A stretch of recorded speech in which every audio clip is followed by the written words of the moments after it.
It's a life of hustle and survival. I remember when my ninth grade teacher asked me, Lisa, what do you want to be when you grow up? And see, I have to fight the Harlem Crip 30s every day to get home from school, so I looked at her and said, alive. I took an English class, I got a fail in English. And my English teacher said in front of the entire class, Lisa, you have to be the weakest writer I've ever met in my entire life. Don't worry, my story ends good. Don't feel sorry for me. I got 7 under my belt. And then the same year, my speech teacher said, after giving me a D-, I knew I had an A in speech. Like, come on. He obviously didn't agree with me. He gave me a D- and said, quote unquote, Miss Nichols, I recommend you never speak in public, that you get a desk job. So here's the beauty of that story.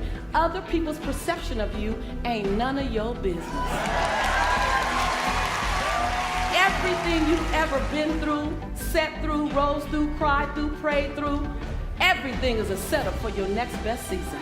In the way you forgive the perceivingly unforgivable, the way you love the perceivingly unlovable, the way you accept what seems to be unacceptable, the way you embrace after you've been betrayed, the way you do that is the way you will lead us.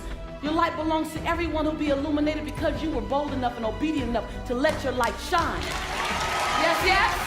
Yes, yes? And every time you cross someone's path and they can't handle your light, you know those people that they try to give you reasons why you should tone it down a bit. That they would tell Cheryl not to sing so loud. Hey. Right.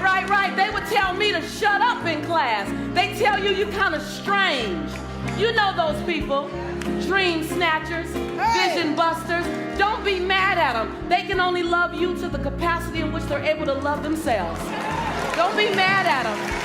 Don't be mad at them. Pray for them. Love them. Because they're dealing with themselves like we're dealing with us.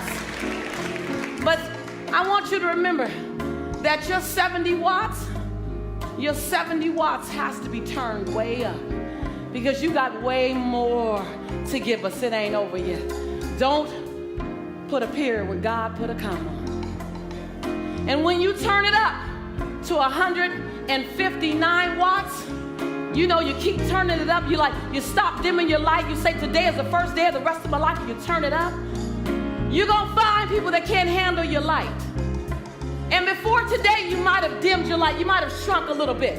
You might have tempered it down a little bit. But after today, I want you to see this. After today, turn the lights up. After today, you don't dare dim your light. As your light gets brighter, you're going to disrupt some people. And they're going to tell you your light's too bright, your light's too bright, your light's too bright, your light's too bright. Then you just look at them and say, well, I'm not dimming my light. I'm just going to hand you some shades.